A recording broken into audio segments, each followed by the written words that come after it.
The wind howled across the frozen expanse, a relentless force that tore through the firs, wrapped tightly around the weary travelers. The snow fell thick, blurring the horizon. Yet they moved forward, one step at a time. The tribe, a collection of families bound by survival, pressed on toward the promise of warmth and life beyond the ice.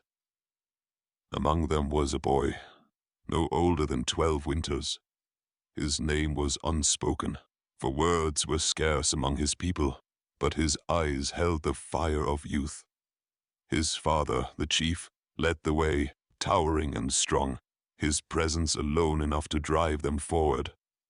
His mother, ever watchful, carried his younger sister close to her chest, shielding the child from the bitter cold.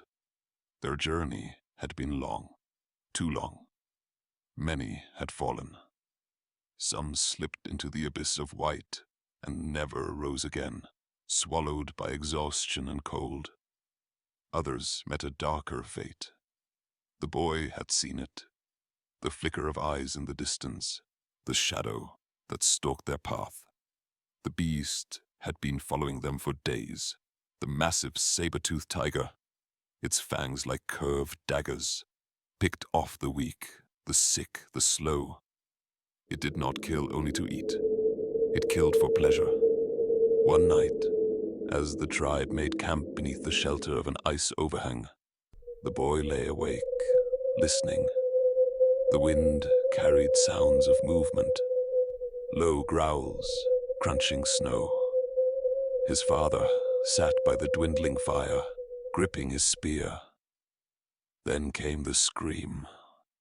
A man, one of their hunters, dragged from the outskirts of the camp, his cries cut short by the beast's teeth. The boy watched his father rush toward the sound, his spear raised high. But by the time he arrived, only blood remained.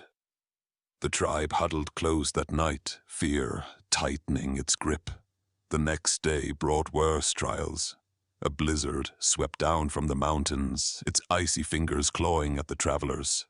Snow blinded them, the cold gnawed at their bones, and the weak faltered. The boy saw an elder collapse into the snow, his breath slowing. His daughter tried to lift him, her cries lost in the wind, but he shook his head and pushed her away. He knew he would not make it. One by one, those who could not endure were left behind, their bodies swallowed by the white void. Days turned into weeks. The food supply dwindled. Hunting in the wasteland became almost impossible. The tribe resorted to eating frozen scraps from past kills, gnawing on bones for any remaining marrow. Hunger weakened their steps, and desperation led to riskier hunts. The boy accompanied the men on one such hunt, stalking a herd of great woolly beasts. As they crept close, one hunter misstepped, cracking the ice beneath them. The ground gave way, plunging 2 men into the frigid water below. Their screams faded quickly, silenced by the cold. The tribe moved on, their numbers thinning, their resolve hardening. The boy had learned much in this frozen wasteland. He had learned to hunt, to fight, to survive. His father had placed a blade in his hands, rough-hewn but sharp, forged from bone and stone. With every kill he made for the tribe, his hands became stronger, his heart colder. Then came another threat, the ice itself. A vast crevasse split their path, a gaping wound in the land. It stretched far in both directions, an impossible chasm. The tribe could go no further. The chief and the hunters scouted, searching for a way across. The boy, following his father, nearly stepped into the void, his foot breaking a thin crust of snow that disguised the drop. His father pulled him back just in time, his grip like iron. A decision had to be made. Turn back and perish in the frozen wasteland or attempt the crossing. A tree, stunted and wind-warped, had been buried in ice near the edge. With careful effort, the strongest of the tribe carved away its roots, dragging the frozen trunk to form a makeshift bridge across the narrowest point of the chasm. One by one, the tribe crossed, fear gripping them with every step over the abyss. The boy was among the last. As he placed his foot on the frozen wood, a deep rumble echoed through the valley. The ice shifted. A section of the wall cracked and fell, plummeting into the depths. The bridge trembled beneath him. He ran, heart pounding, leaping the last stretch, just as the tree collapsed into the void. The tribe had crossed, but their journey was far from over. They reached the final stretch, the great crossing. A narrow path of ice lay between towering walls of frozen rock. Beyond it, green stretched as far as the eye could see. The tribe, battered and broken, gasped at the sight of their salvation. Hope, a feeling long buried under frost and fear, flickered to life. But then came the roar. Low and guttural, it echoed through the ice, shaking them to their core.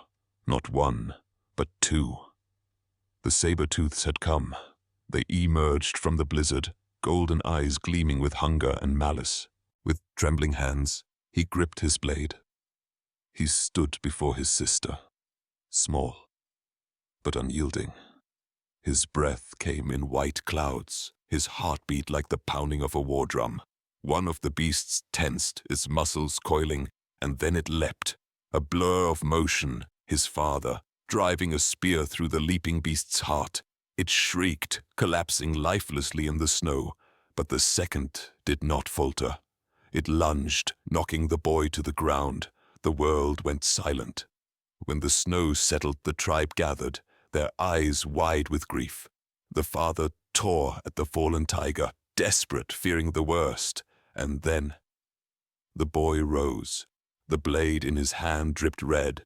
The beast lay still, his knife buried deep in its throat. The boy, no longer just a child, stood victorious. A hush fell over the tribe. Then the father, eyes shining with pride, knelt before his son. From the dead beast, he wrenched a single massive fang. He fastened it to a strip of leather and placed it around the boy's neck. The tribe erupted in cheers. They had made it. As they stepped onto the land of green, leaving the ice behind, the father looked upon his son, now more than just a boy. He had become a warrior. He had become a leader. And though the cost had been great, he knew their people would live on. The boy tightened his grip on the necklace, feeling the weight of his survival, his transformation. He had faced the dark maw of death and emerged victorious. Now he walked forward into a land of warmth and promise, the echoes of his ancestors in the wind behind him.